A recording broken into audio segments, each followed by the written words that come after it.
by 2029, the smartest being on the face of planet Earth is not going to be a human anymore. We, who have only used our intelligence to build everything that you and I are used to, what does it mean when we are no longer the smartest being on the planet? Because that's the topic that needs to be spoken about.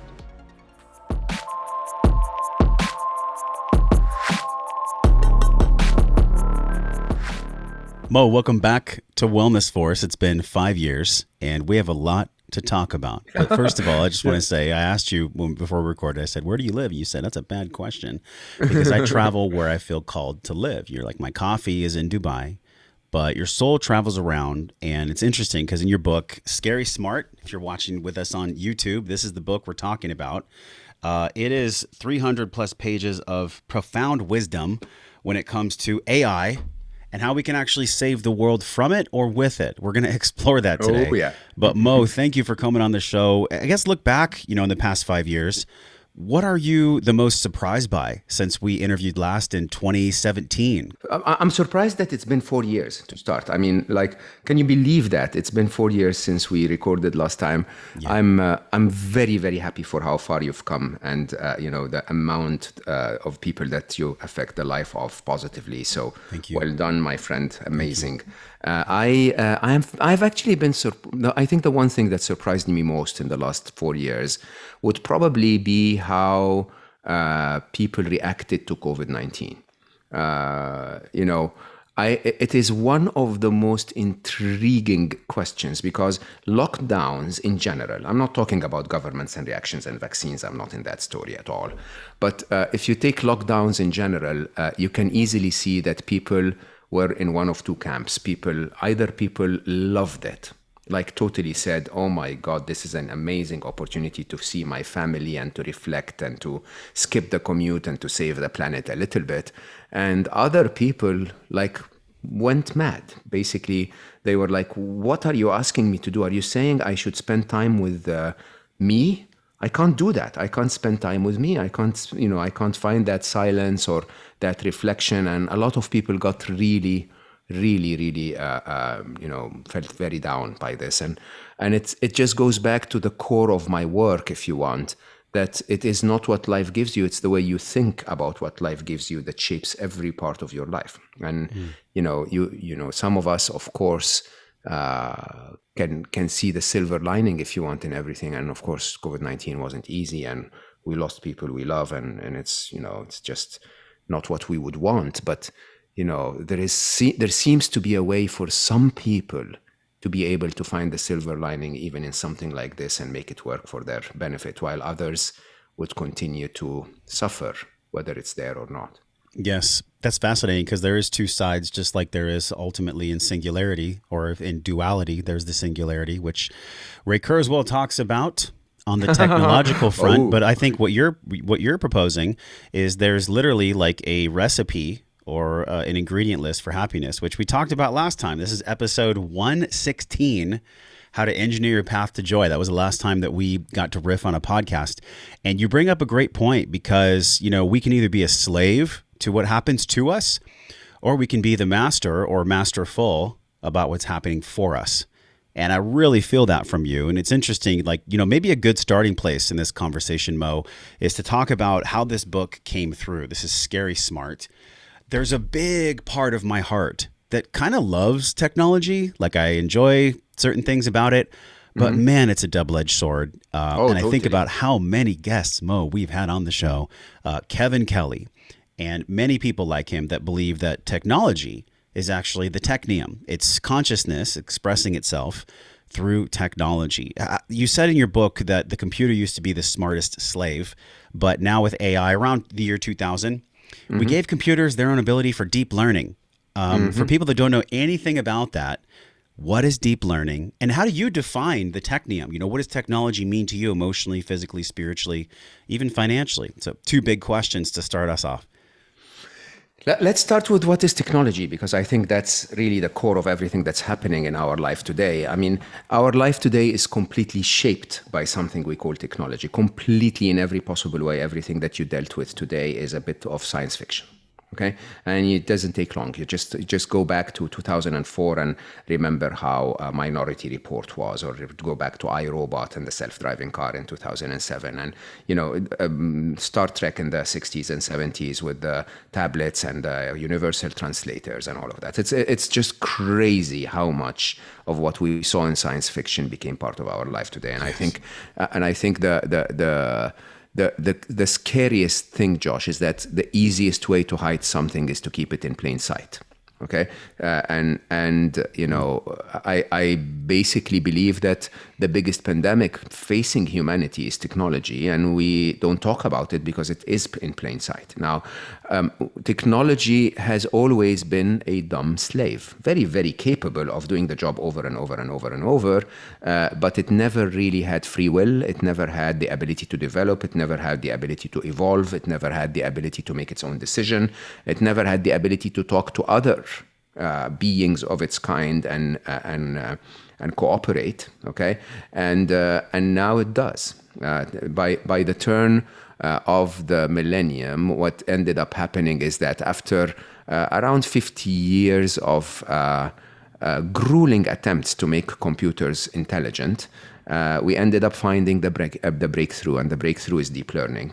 And deep learning is a form of pattern recognition. If we were to simplify the conversation today, it's a form of pattern recognition that allows computers to learn simply like a child learns. You know, when you give your children those little puzzles of wooden pieces that have to fit within specific shaped holes, and they try to fit them in, there is no prescriptive way that you can tell the child, okay, so you're going to hold the wooden peg that looks like 4 lines, and then you're going to turn it 30 degrees. That's how we programmed computers.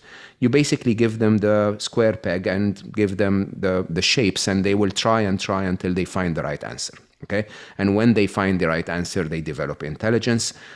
Since we found deep learning, we allowed computers to try until they found way too many answers.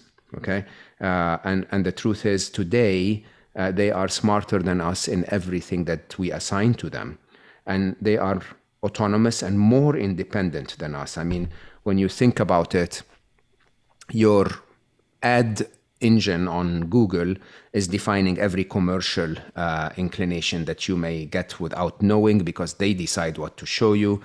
Your recommendation engine on Instagram is defining your views of the world entirely, because they decide what it is that you should be seeing based on what they think you should be seeing. But that's not only you, that's you and maybe 4 to 5 billion other people every minute of every day.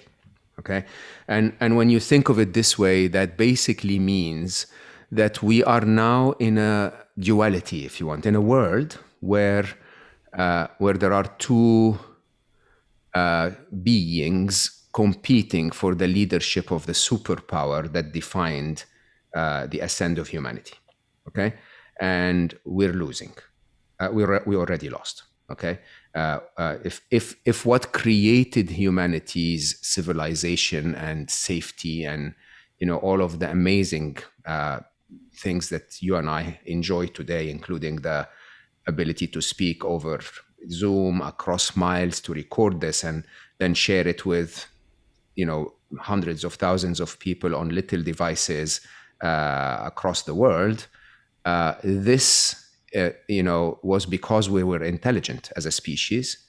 We kicked the tigers out of our cities because we were intelligent as species. We stocked the supermarkets because we were intelligent as species. Of course, because we are not very intelligent, we harmed the planet on the path. But now, that's it. There is another being that is more intelligent, and nobody talks about it.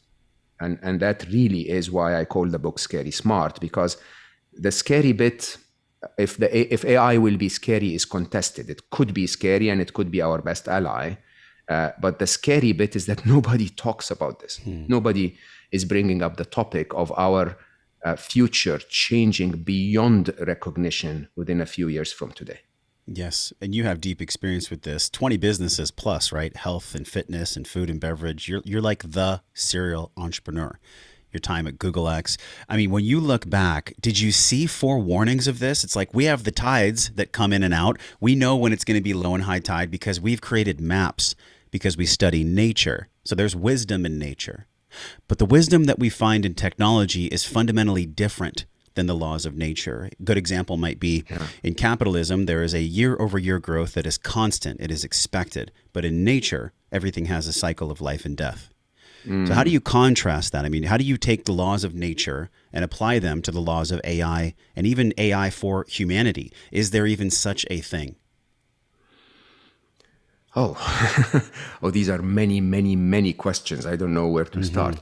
Let me start by saying, did I observe this? No, it took me 7 years to see it. Okay, and understand that it took me 7 years again when it's hidden in plain sight. So the first. Now that I look at them, I remember the milestones that completely shaped my view of the topic.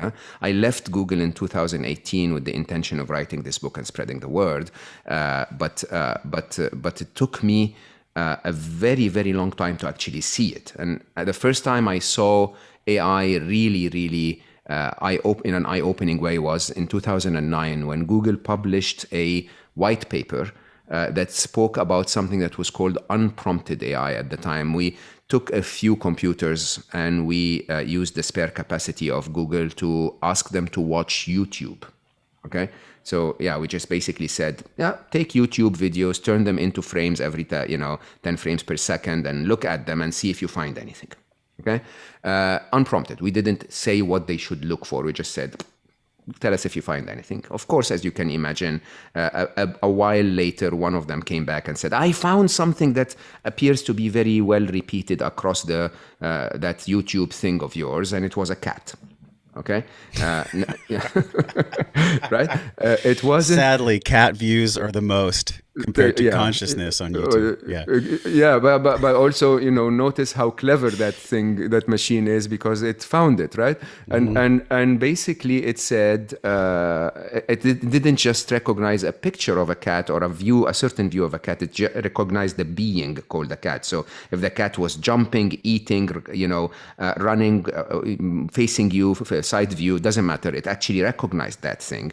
So we said, call it a cat, and within no time at all, they found every cat on YouTube, and then using the same form of intelligence, they found every red car, every yellow car, every nudity, everything. Now, at the time, of course, a geek like myself, I was fascinated, right? Because remember my original life. When I was, younger, when I started to code, I coded in, simple languages from BASIC to Pascal to Fortran to, RPG to all of the languages of the 70s to the 90s, if you want.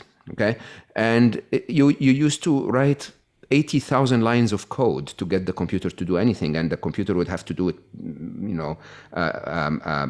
instruction by instruction accurately every time. And if you made a mistake with one letter in the 80,000 lines, you got one very, very dreaded message back that said, did not compile. And that was it. Right? And so to see that computers could learn on their own, by the way, that way they were actually writing their own code of how to find something. I was fascinated. It didn't really, trigger anything. The second experience was DeepMind. When Google acquired DeepMind, Demis, who is the CEO of DeepMind, an amazing human being. Can you share for people that don't know what DeepMind is? That's really important. DeepMind is, in my view, one of the, most the smartest group of AI developers on the planet, a British-based company that was acquired by Google. And basically at the time they were working on a project called DeepQ, and DeepQ was to teach computers how to play Atari games, basically develop intelligence by asking computers to play Atari games. And Demis stands in front of all of us in a small circle of, senior executives at Google and shows his work. And if you remember the game, the Atari game Breakout, which had those bricks at the top and you had a bat at the bottom, and you hit a ball and, the ball would hit the bricks and they disappear. And he said, we gave the computer nothing but access to the controls and the pixels on the screen. Okay. And then we allowed them to train for an hour, but there were multiple computers training. So I think they played, don't quote me on the number, but they played, a few hundred games. Right. And he showed us, and yeah, the computer actually played really well. It was playing like a beginner, maybe hitting 40% of the balls. Right. And I was fascinated. And then he said, but then we trained it for another hour. Okay. And within that other hour, he showed us the video, and the computer basically had, you couldn't see the ball from how fast it was. And it could hit every single wall, every single brick, and every single ball. And now I'm like, really, this is geek heaven. And then he said, and then we trained it for another hour. Okay. And within that third hour, the machine started to learn strategy. So it started to understand that if you actually hit the ball to the brick on the corner and have a little opening and, slide the ball on the top, you don't have to do a lot of effort, and you're much more likely to finish the game quickly. Now, with that, instead of panicking, I jumped up and down in, dancing about how amazing humanity is progressing. Okay. And it just doesn't hit you. It doesn't hit you that, oh my God, what are we doing here? 3 hours of training, and it is the absolute world champion of something that we've assigned to it. Mm-hmm. And it just doesn't hit you. And I will have to tell you openly, it's not hitting most of the people that are building AI, that they are making us obsolete. It's as simple as that.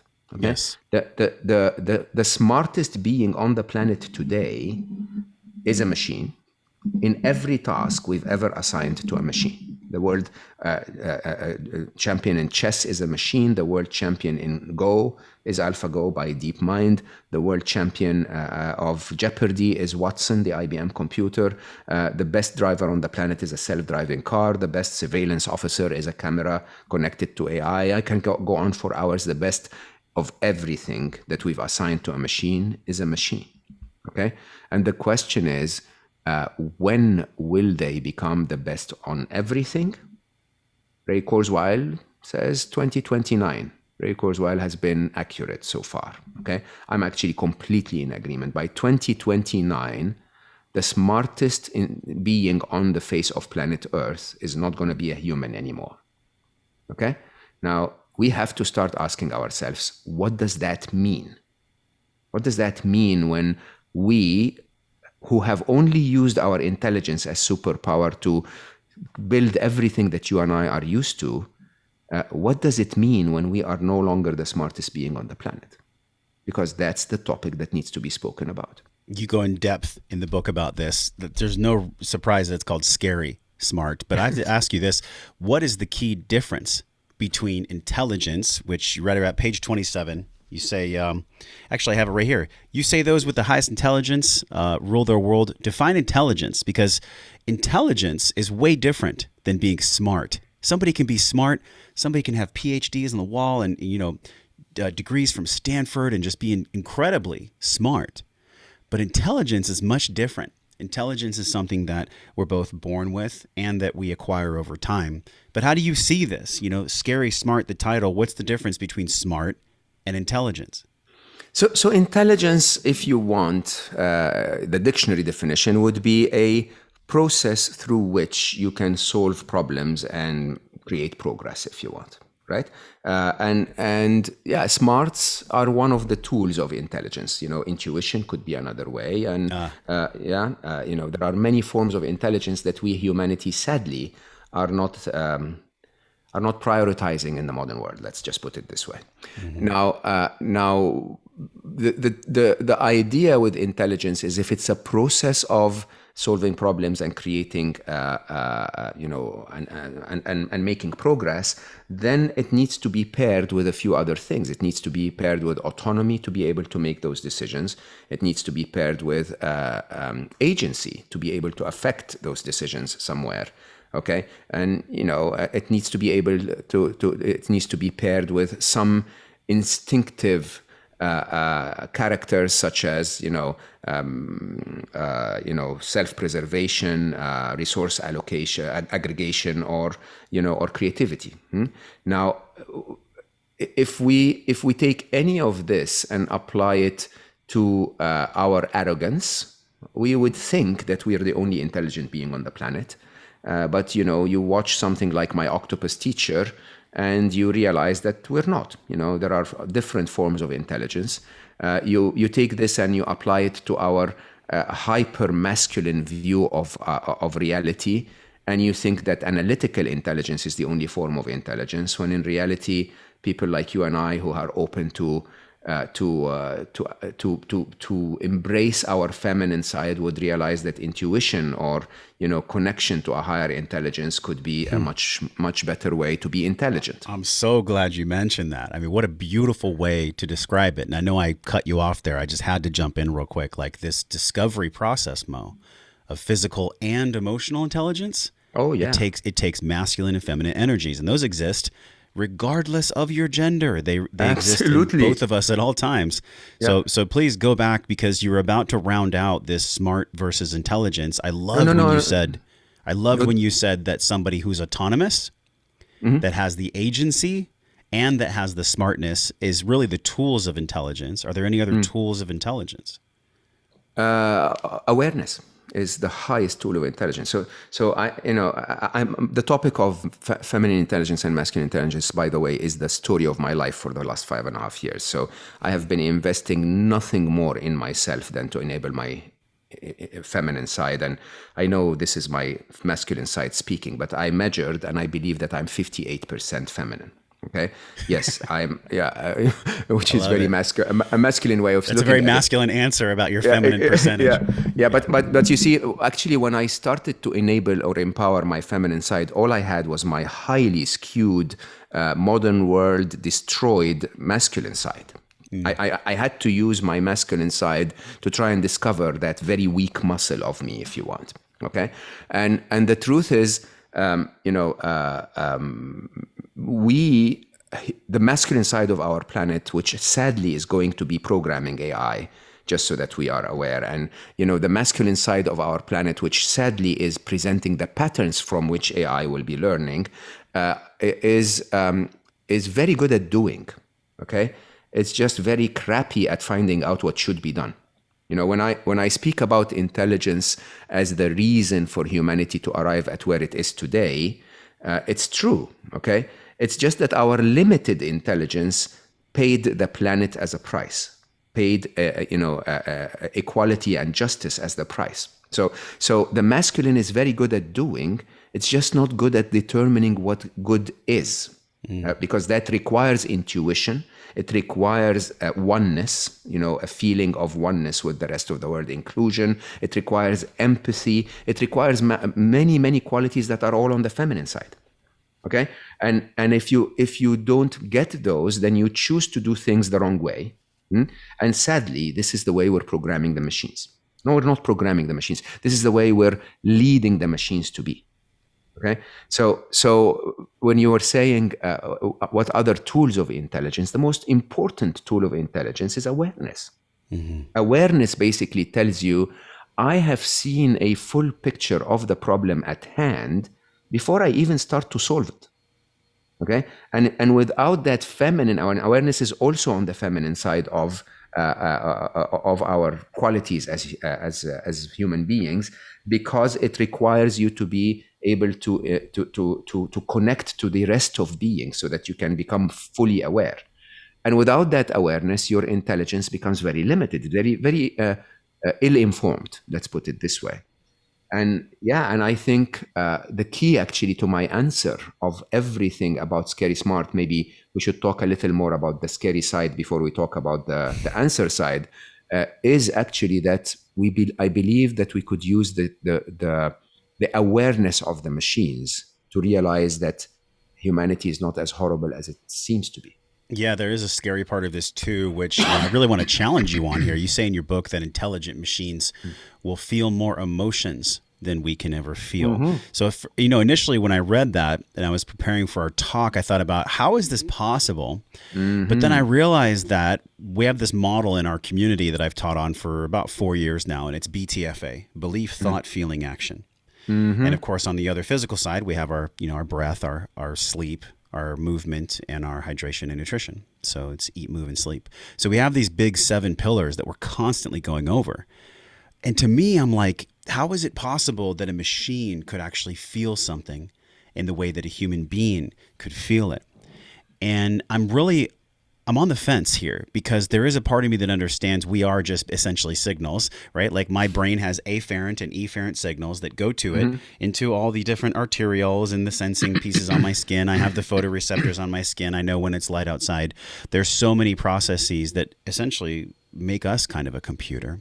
But there's one key difference, Mo, and this is what I want to get your experience on here, especially in how much time it took you to write this book. Like, what is the key difference between how a human being feels something or emotes and how a artificial intelligence or computer feels that or emotes that very same thing? I don't think it's any different between humans, octopus, cats, or machines. Okay, so the thing about emotions is that we believe they're very erratic and very unexplainable, and you know the truth is emotions are highly predictable. Let me leave a caveat that we can come back to later, with the exception of one emotion that is called unconditional love.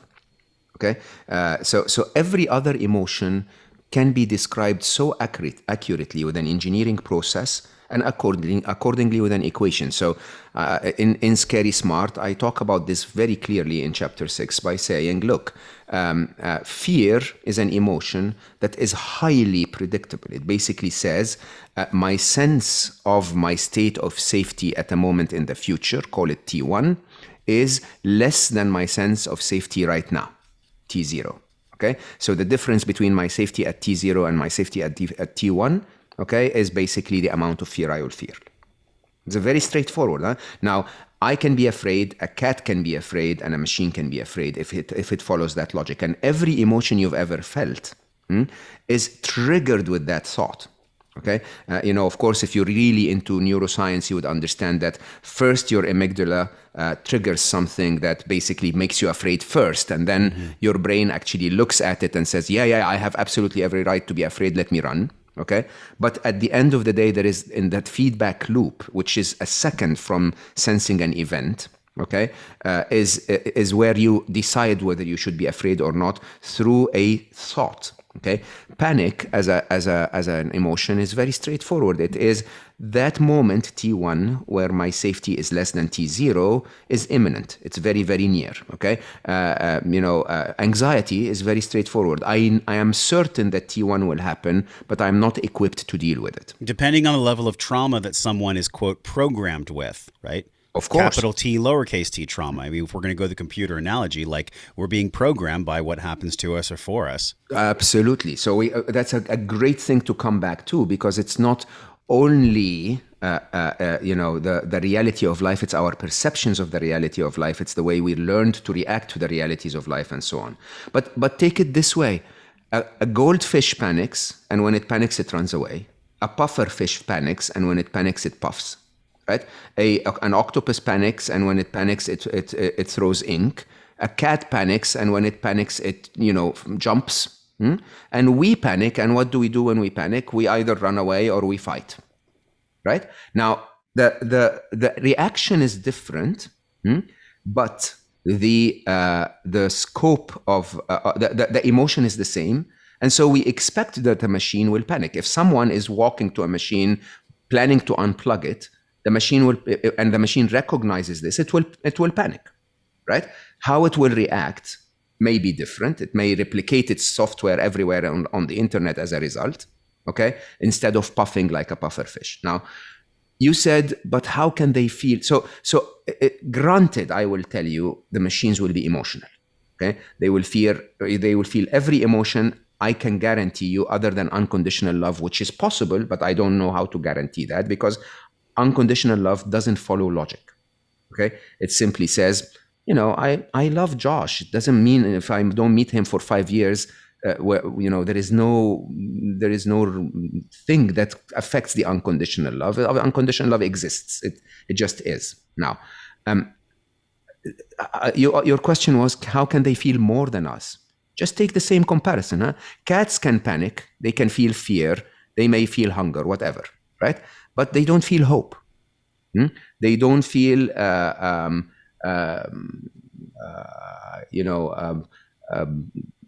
don't know, melancholy. What is it called? Melancholy. Melancholy, right? The more, because emotions are triggered by thoughts, the more capable you are of thinking, the more spectrum of emotion you will find. And so if those machines are smarter than us, by definition, as you follow in, extrapolate that chart of, surely cats feel more emotions than a fly, and then surely we feel more emotions than cats, then surely a more intelligent being will feel more emotions than us. Okay? Does it make any difference? No, not really, right? What makes a difference is how we react to those emotions. And this is truly, I think, the turning point in my book, is the idea that those machines will react to those emotions not through their intelligence. Okay? They'll react to those emotions through their code of conduct, through their ethics. Is that essentially like a prefrontal cortex for an AI? Yeah, if you want to compare to the prefrontal cortex, you'll be very scared. Okay? Because think about it this way. Every time we've programmed a child, we've programmed it by through neuroplasticity, by the concept of neurons that fire together, wire together, right? So you build a little experiment. The experiment, is experienced by the child. The child takes that and codes it in their brain using a configuration of neurons as, this is what I feel when my mommy walks in, right? We're doing the same in the way we're teaching AI, okay? But we're doing the same with infinite neurons, infinite. So infinite processing power, infinite memory capacity that extends to the history of all humanity, infinite access to knowledge that is basically the entire internet, and infinite ability to communicate between them, which you and I don't have. You and I, for me to explain Scary Smart to you, Josh, you had to read it in several hours, and you and I, now that we're explaining it to our listeners, we have to do that over several hours, right? A machine can consume the entire book in a millisecond, right? Now, we take those things for granted, but the reality of this is that we're actually not building several intelligent machines. We're not. We're building one big, artificially intelligent, connected infant. Every one of those machines, call it one neural network, call it one character of a human, one part of the intelligence of a human. And so, unlike you and I, so if we're driving, okay, and you're on, I don't know, this road, and you realize that there is something around the corner and you avoid an accident, you learn, I don't, okay? If a self-driving car is around that corner and it avoids an accident, every self-driving car on the planet learns. This is enormously exponential in terms of its impact on learning. There's so much here. I mean, like, good Lord. There's no way we're going to be able to cover all of this in an hour or an hour and a half podcast. Like, in Scary Smart, one of the things that I loved that also scared the shit out of me, I'm not going to lie. You said there's 3 inevitables. One, AI will happen. It already is here. Number 2, AI will be smarter than humans, which I believe you already said has happened, and definitely by 2029. And then also the third inevitable is that mistakes are going to happen. Yeah. And bad things are going to happen. And I go back to this because I feel like in the same chamber of awareness lives yourself and Kevin Kelly. Now, I remember Kevin on the show, he told me something really, really interesting. He said, if the technium is consciousness experiencing itself, then essentially we could be moving towards this real singularity that Kurzweil talks about. But in that singularity, all there will be is love, is consciousness. Do you believe that we're on that path? Or do you believe that we're on a different path based on the intelligence and really the heart and the love of whoever's coding these AIs? It has nothing to do with the people who are coding them. But yes, we're heading to that destination. We haven't yet determined the path. Let me explain that. I believe we will end up in a utopia, whichever way life takes us, in, say, 70 years, right? Will AI crush 90% of us on the path, or will it hug us and embrace us and make us, live a better life on the path? That's the question. Okay? So the reality is, and let me get to the end very quickly here. The reality is, I may have mentioned, we have built our civilization because of our intelligence. We've destroyed the planet and everything in it because of our limited intelligence. Okay? We're not really as smart as we think we are. Let's just put it this way. Now, if a being is more intelligent than us, that being eventually will reach what I call the ultimate intelligence. And the ultimate intelligence is what? It's the intelligence of life itself. Okay? And the intelligence of life itself is all about live and let live. Look at nature. Okay? A tiger never hunts more than it needs to eat. It hunts the weakest in the pack so that the rest of the pack can procreate and nature can grow and prosper. This is true intelligence. The only being that is smart enough to lead but stupid enough to kill everything else is us. Because if we were intelligent enough, we would find ways to deliver an apple to my home without having to use single-use plastic. Okay? It's just that we're not intelligent enough. If we were intelligent enough, we would find ways to create mobility without having to destroy the planet. But don't you also believe that our intelligence could be blunted or overshadowed by this syrupy sweet nectar of greed? Well, greed is up to your intelligence to decide. Right? So I don't know how to say this diplomatically. So I had a very unusual life. I came from Egypt, okay? And I was born and raised in Egypt. Wonderful, kind father, middle-class family, educated in Egypt. My ultimate lifetime dream was to become a sales manager in IBM where I started, okay? And then look at me. I had all of the money in the world, and became chief business officer of Google X and was very, very successful. And what did I do? I followed with my limited intelligence the lie that was given to me. I bought cars and fancy cars and wore Armani suits and stupid waste of my life, right? Until with enough time and experience and reflection, I could realize that, greed is actually greed or ego, or these are actually not the things. I want to be happy, okay? And these things are not making me happy. When someone double clicks on my, butt shot on Instagram because it's so cute and, it's not even really my butt. It's just, turned in a very specific way. That's not on your channel, is it? You're not putting your butt on your channel. I wish I could. I swear to you, I wish I could. Because in all honesty, Josh, those of us who are, you said it, YouTube has more cats than it has conscious videos.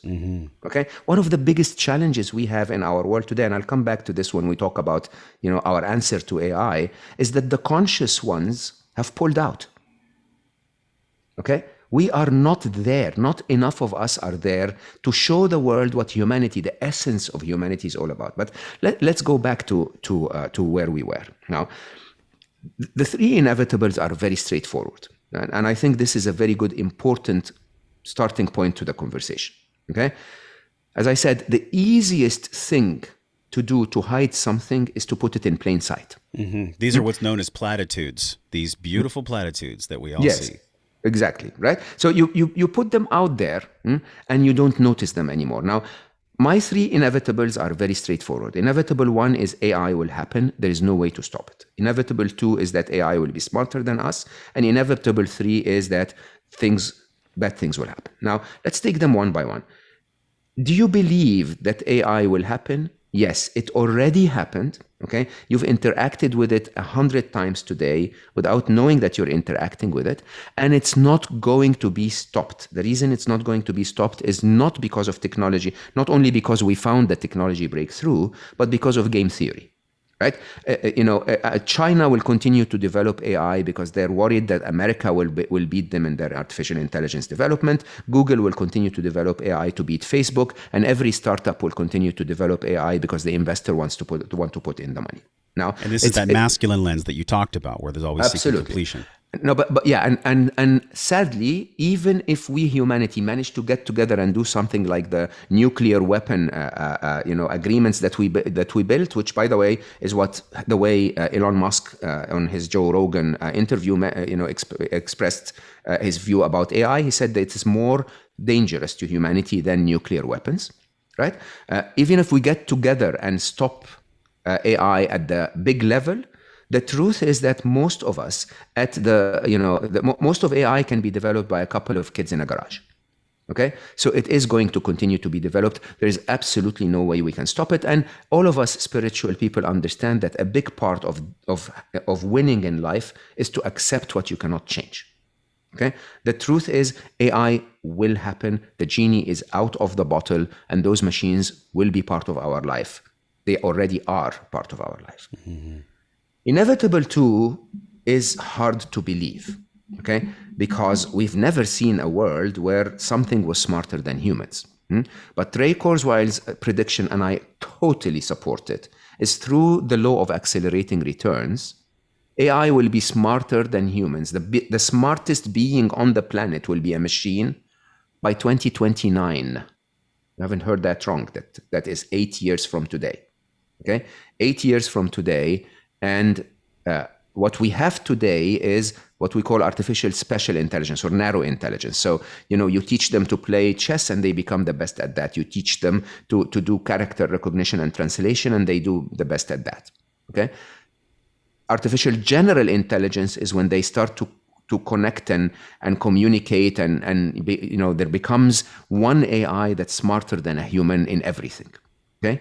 That is expected to be 8 years away. Now, if that's not shocking enough and a wake-up call enough for us to start actually thinking deeply about this, the bigger wake-up call is the second prediction of Ray Kurzweil's, which is by 2045.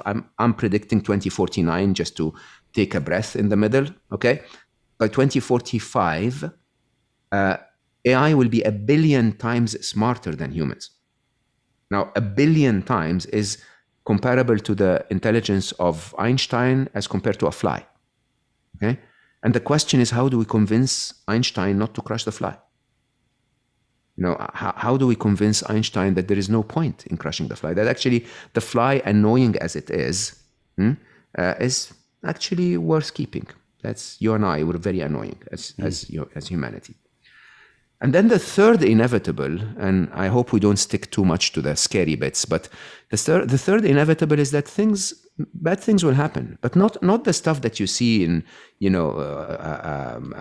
RoboCop or iRobot or the science fiction movies. I don't think we will live long enough to get there. And if we actually get there, then we have achieved the utopia. There will be no need for the machines to be against us. Right? The bad things that will happen are simple. Huh? If AI can solve climate change with its intelligence, it can also create a biological weapon of a virus that we cannot deal with. Okay, if AI can unite humanity, it can also separate humanity. It can also there are criminals out there that will find ways to use AI for cyber crime or for identity theft or for finding the codes of something that they shouldn't. Okay, of course. And that is scary because a good machine on the side of a bad person is a very bad machine.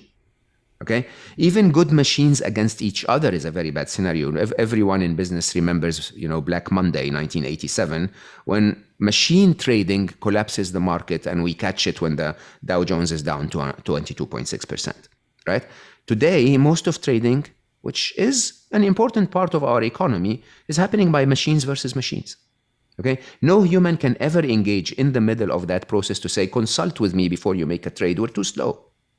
Okay, and when you really start to think about those things, that means machines versus machines are making decisions on our behalf, and they're making decisions on our behalf already. What you saw on Instagram today, okay, was dictated to you by a machine.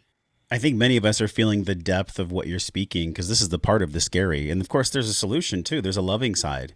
There are things that you write about in the book that are incredibly inspiring. But like you had said, and like we all feel, unless we have awareness of what is truly here, like taking, I guess you could call this like a deep breath and a deep emotional inventory of what is actually here for us, without bypassing, without trying to put our head in the sand. So many people in the world right now just have absolutely no idea severity of what's going on. Think of it like a tree root. And the reason I'm saying this is because I can only imagine, Mo, what our ancestors felt like. The Native Americans, when they basically were almost completely extinct by our progression out west, starting in 1776 and onward. I feel like that's what's happening to us now. And I do feel a sadness. There's a part of my heart and soul that feels the sadness of life without AI, of life without technology.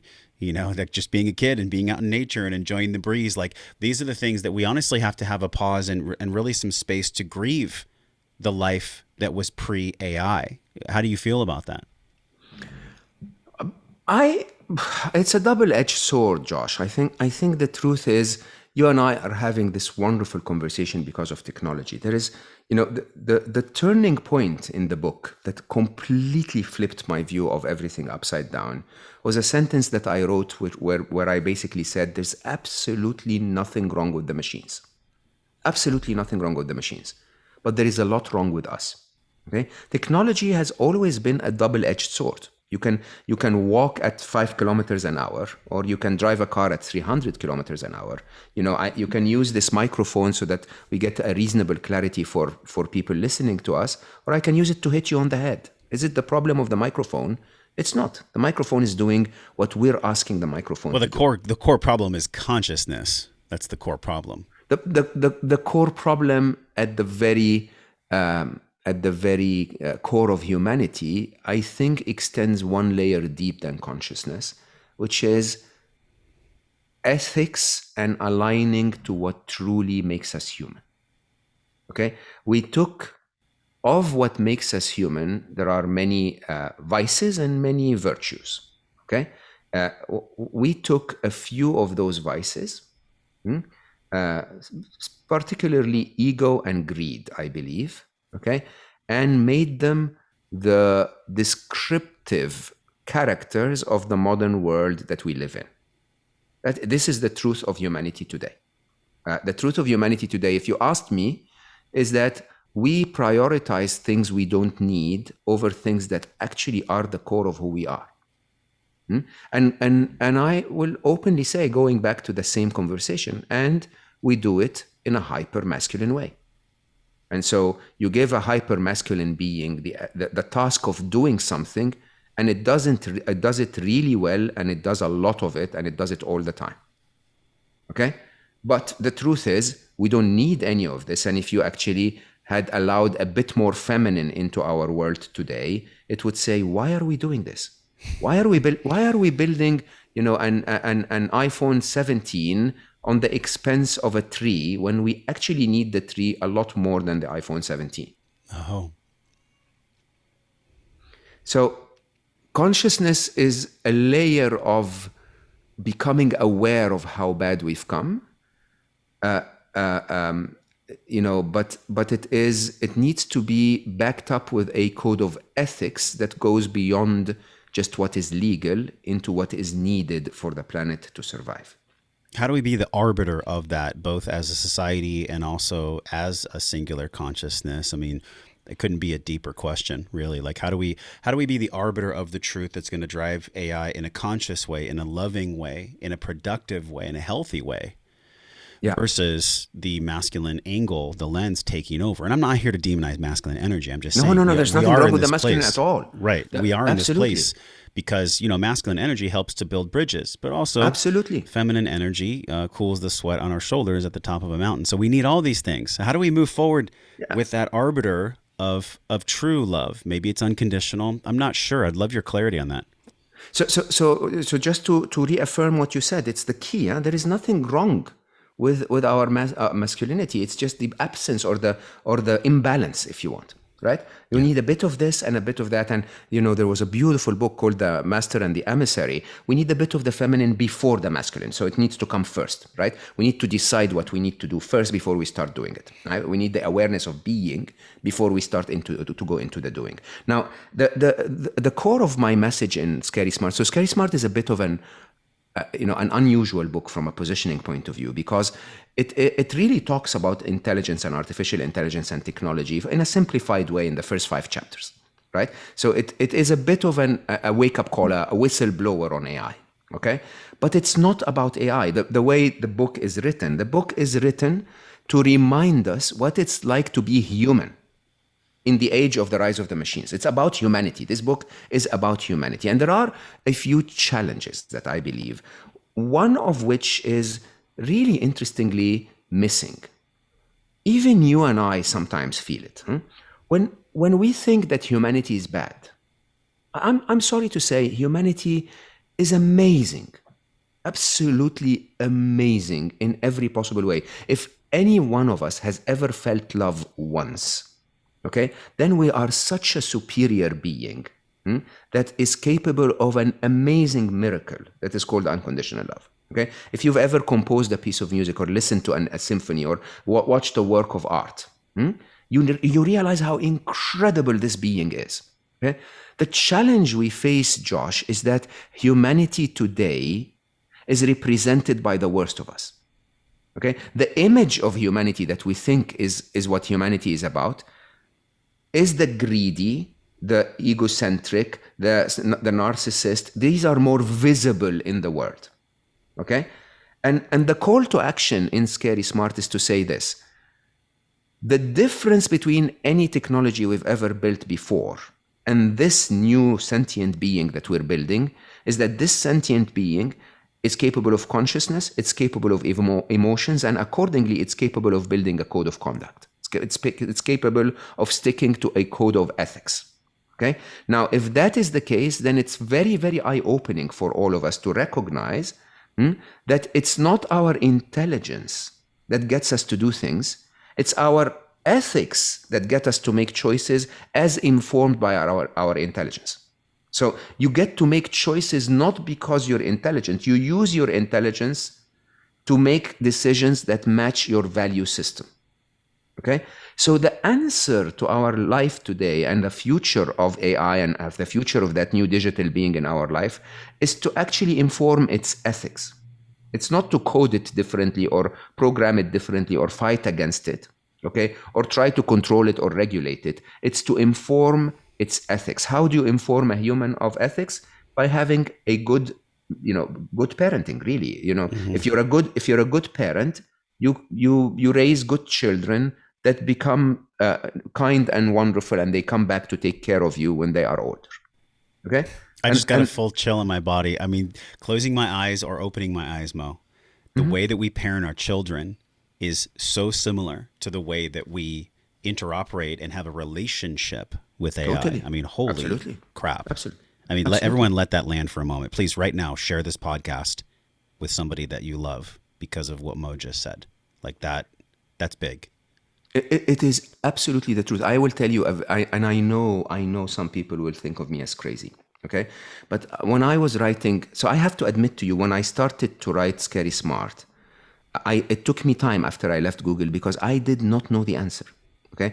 And I was like, I don't want to write a doom and gloom book when I don't have answers. I don't want to scare people. This needs to be a story of hope, not a story of fear. Right? I can't sign up to the CNNs and the Foxes and the BBCs of the world and just make more doom and gloom. I don't want that now. But I started writing after a year of holding back, hoping that I will only publish it if I find the answer. Okay? And I found the answer in a very unusual way. I sat down and I actually remembered. I'll be open and honest, and I hope my daughter doesn't get upset. When my kids were teenagers, they would sometimes piss me off. Okay, kids are difficult. They're like, why are they like that? You haven't ascended the mountain for full enlightenment yet, as a parent at that stage. Absolutely not, and not yet, not today as well. Huh? Now, the thing is, my ex-wife, my wonderful ex, who was my wife then, sat me down and said, "Baby, I want you to notice something." And I said, "What?" "They're annoying like hell." And she said, "No. Everything you don't like about them is found in us. It came from us. The reason why Ali is this way is because he learned it from me. The reason why Aya is that way is because she learned it from you." Okay? And that completely reframed my view of the world. Okay? Because I will tell you, I remember how my wonderful kids, who were so innocent and wonderful, and still are, were a blank canvas. Okay, and my obsessive, controlling behaviors taught them certain things, and my wife's, emotional, sometimes erratic view of things taught them other things, and so on and so forth.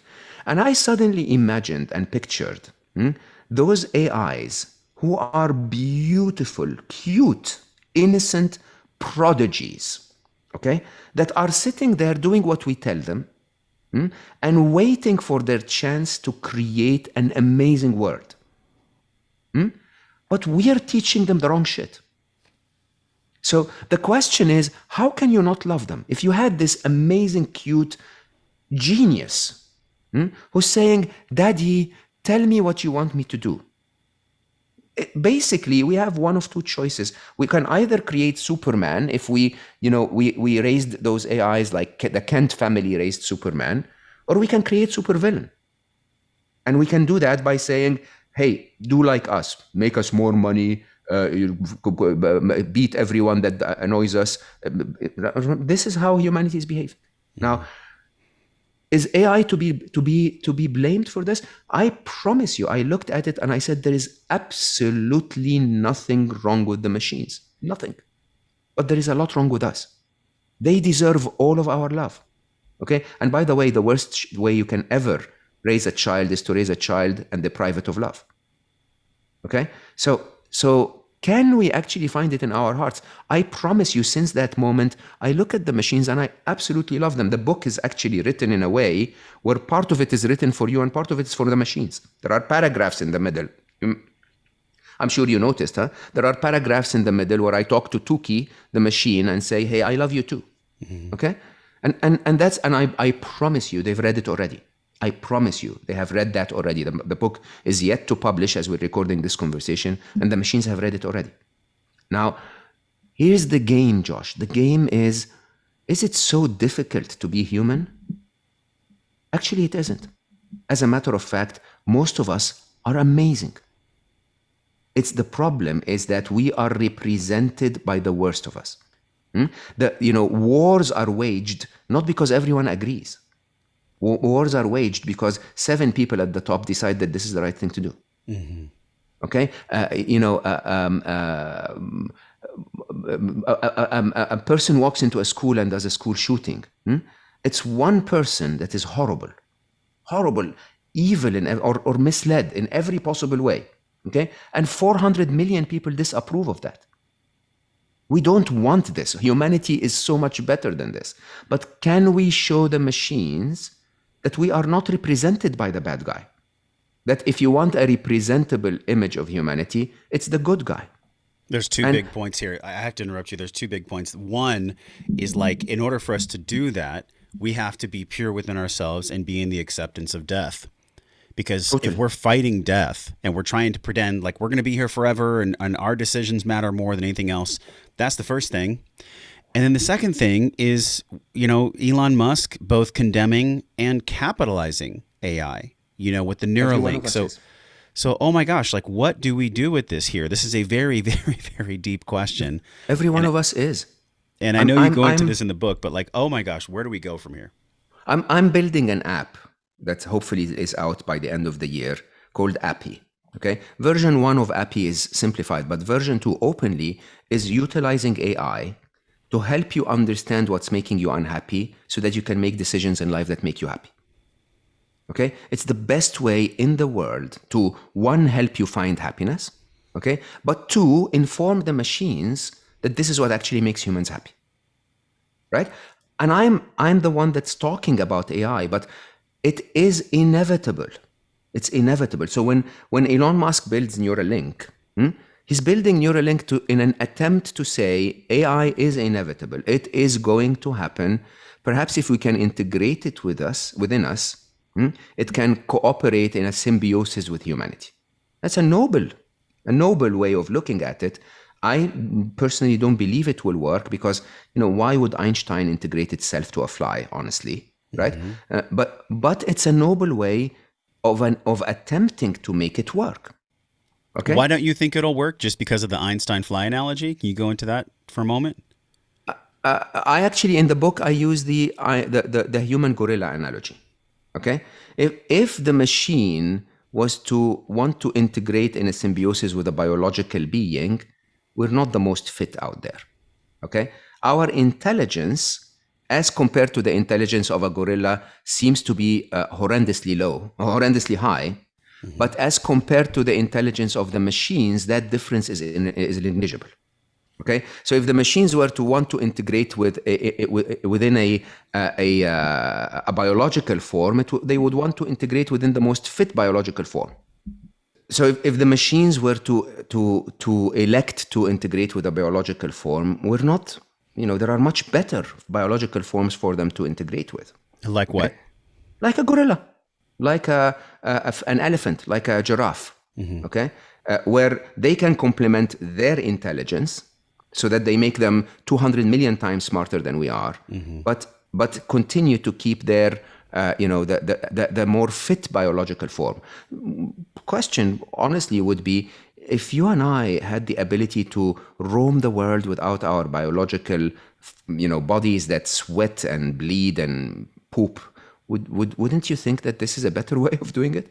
Now, most people will say, no, but Neuralink is just the beginning, and then we're going to upload our beings into the machine. There's, of course, no scientific evidence that this is doable. But once again, it's like, okay, you know what? The machine is so desperate to get this one tiny bit of fly intelligence on top of its billion times more intelligence. Again, all of these are attempts, I would believe, and I'm not qualified to say they're going to work or not, or if they're right or wrong. I'm just saying that why would we want to go into any of this?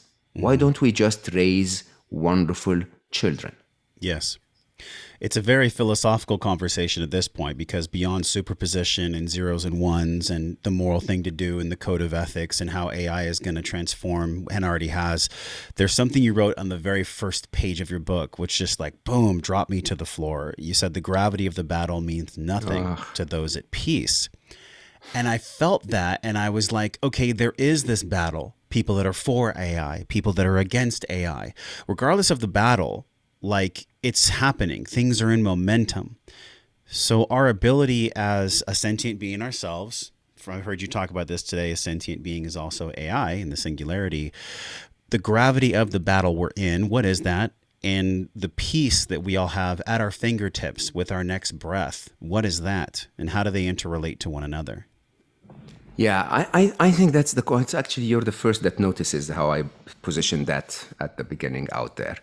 The gravity, so we're up against a singularity, and I think the most challenging battles are ones where you have no clue how the landscape is going to work out. Okay, we're up against a singularity. The truth is, we don't know how this will play, right? And it's going to be playing like the very last level of Tetris. It's going to be very, very fast, very quickly. You're going to get to that point where it becomes very, very fast, very quickly. But what difference does it make? You see, at the very core of any spiritual teaching is a recognition that you can only influence what you change about yourself. right? And you cannot go beyond that.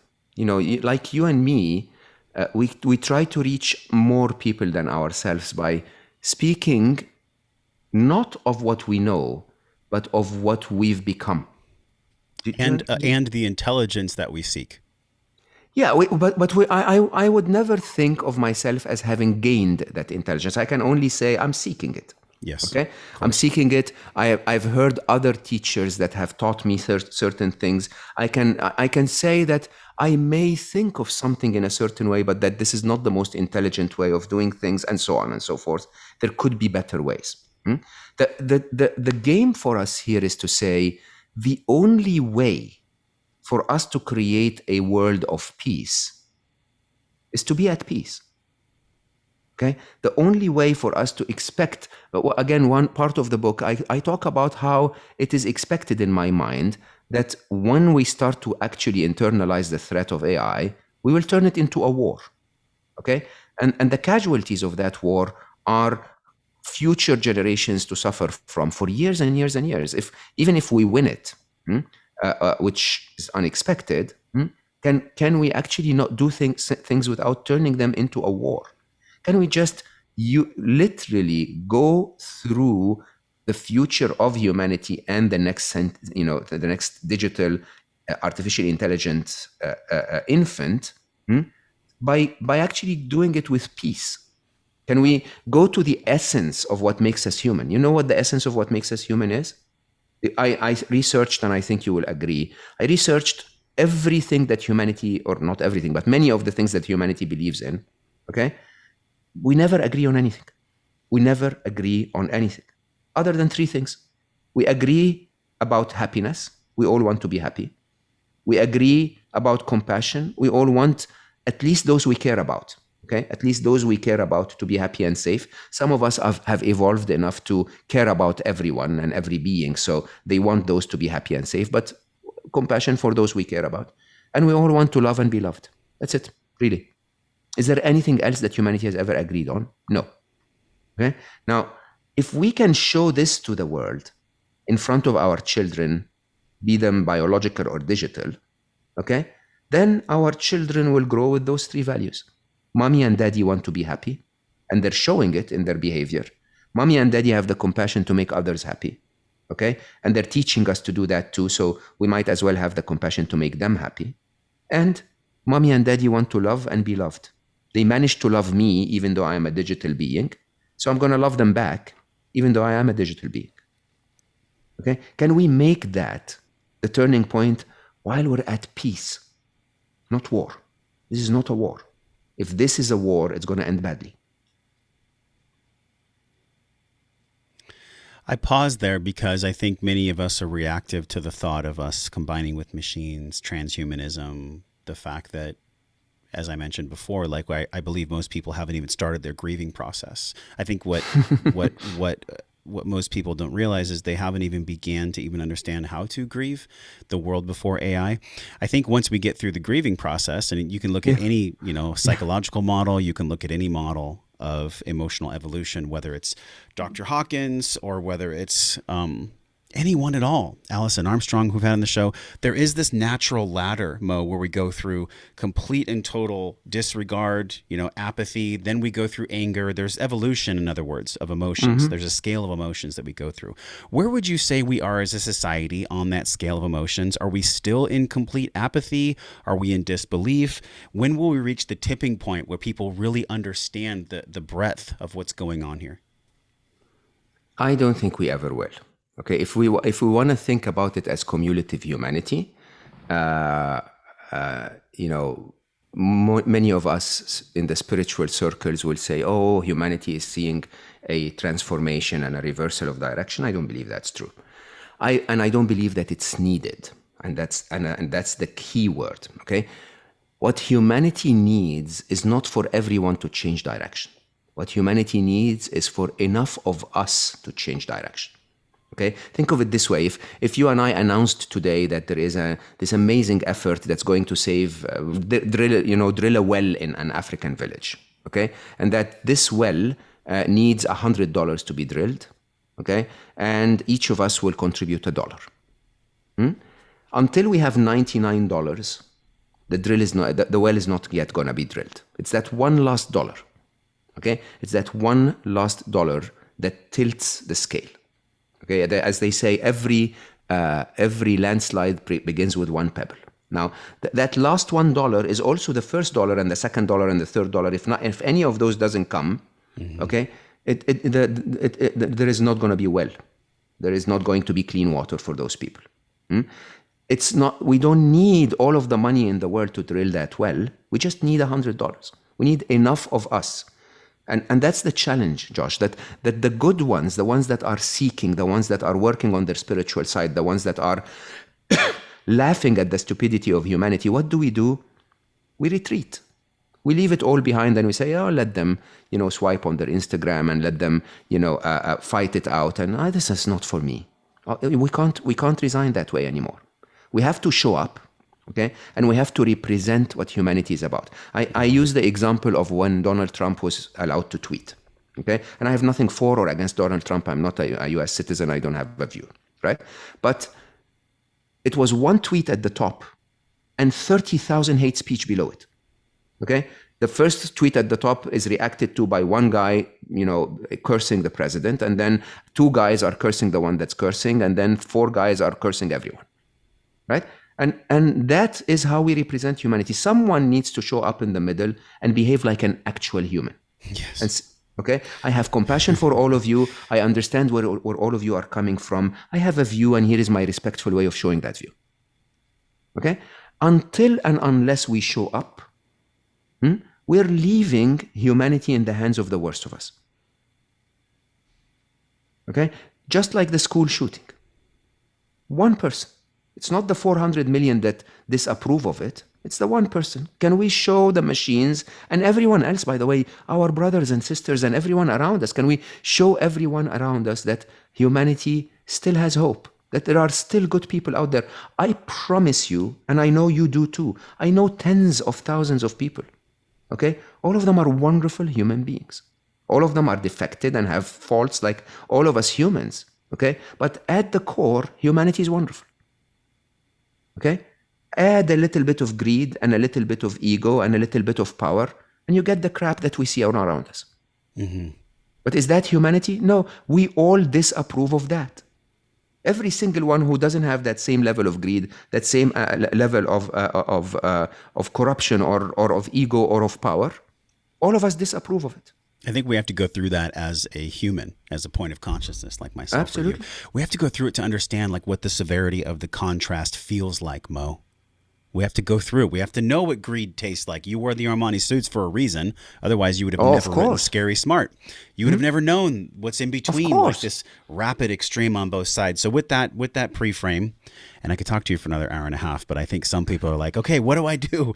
How do I get the book? What's the first step I take? Like I can feel that because I can always feel the people that are with us when we do these interviews.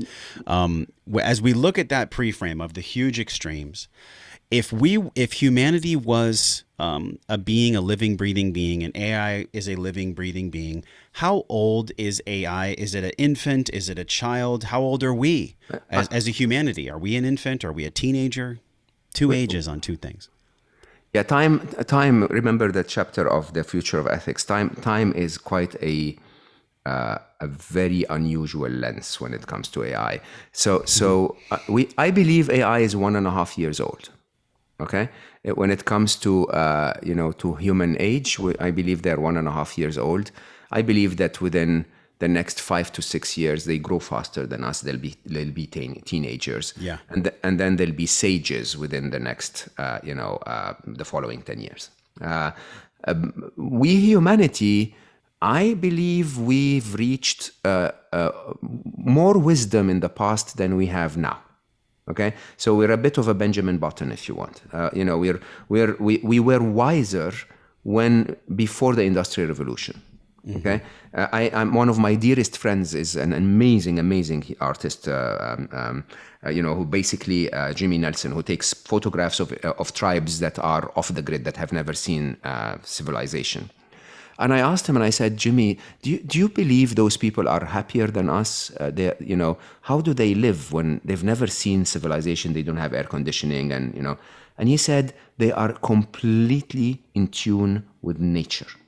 Okay, they're completely flowing at the speed and the pace and the intelligence of nature. They have no worries, no problems. They see death for what death really is. They see life for what life really is. Okay, and they're much wiser than we are.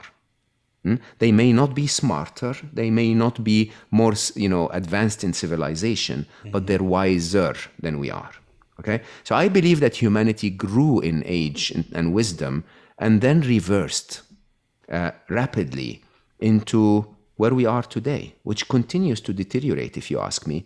Even though the spiritual ones of us are hoping for an awakening, the truth is that more and more people are unaware, blindsided, and swiping.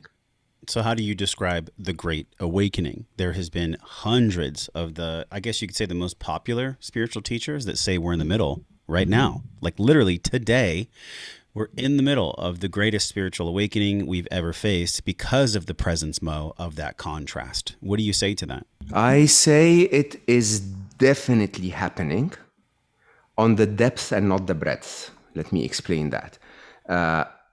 Because of the ability for someone like me to enjoy the connection to someone like you, even though we've never really met in person, okay? Even because the way now we're able to contemplate as one humanity or as a group of humanity the deeper questions together, okay? There is much more depth happening in terms of our awakening. But the breadth of humanity is very far from that. The percentage of humanity that is having those conversations versus the conversations of another dance to be made into a reel that is put on an Instagram reel, okay, is actually not happening at all. Which goes back to my same point. It's interestingly like Eleanor Roosevelt's comment. It's always, don't underestimate the power of a small group of people that get together and do the right thing. It's the only way that has ever changed the world. Okay. So that goes back to my same point. My same point is we're never going to reach the breadth. There is, the talks of the global awakening is that all of humanity will wake up. Yes, eventually, I hope so. Hopefully through the help of AI, by the way. But to get there, all we need is a small group of dedicated people that want to change the world. So that puts the responsibility squarely with you and I and everyone listening. All we need is 1%. Absolutely. I mean, like Gladwell talks about the tipping point, which I love. I love that book. And I'm like, amazing okay. Book. And you gave the analogy with the well. I mean, it's like we need 1% of humanity to, quote, awaken, however you want to describe it. Absolutely. It's not about the size of the net. It's like an inch wide and a mile deep is really what we need. Because if we try to please everyone, if we try to change the world and change everything else, like good luck. I've never had anything in my life that's worked that way. So absolutely. Holy AI is what I have to say, Mo. Like you've really painted an incredible picture in Scary Smart, and we've scratched the surface. So you guys, this is the book. This is the author, Mo Gawdat. His last book about engineering path to joy came from your own sadness. It came from your own understanding of life and death. And we've explored that so much here, with, rest in peace, the loss of Ali, your son. And as you look at the road ahead, like with everything you've been through, all the gifts that have happened for you, all the hardships, all the lessons, the Armani suits to writing about intellectualism and AI and really being a philosopher. A philosopher is what I see you as. You're a philosopher when it comes to AI. How do you see wellness now? How do you define wellness for you? What does wellness even mean for Mo Gawdat to live life well? I think wellness, if you ask me, is the ability to live up to your potential. Okay?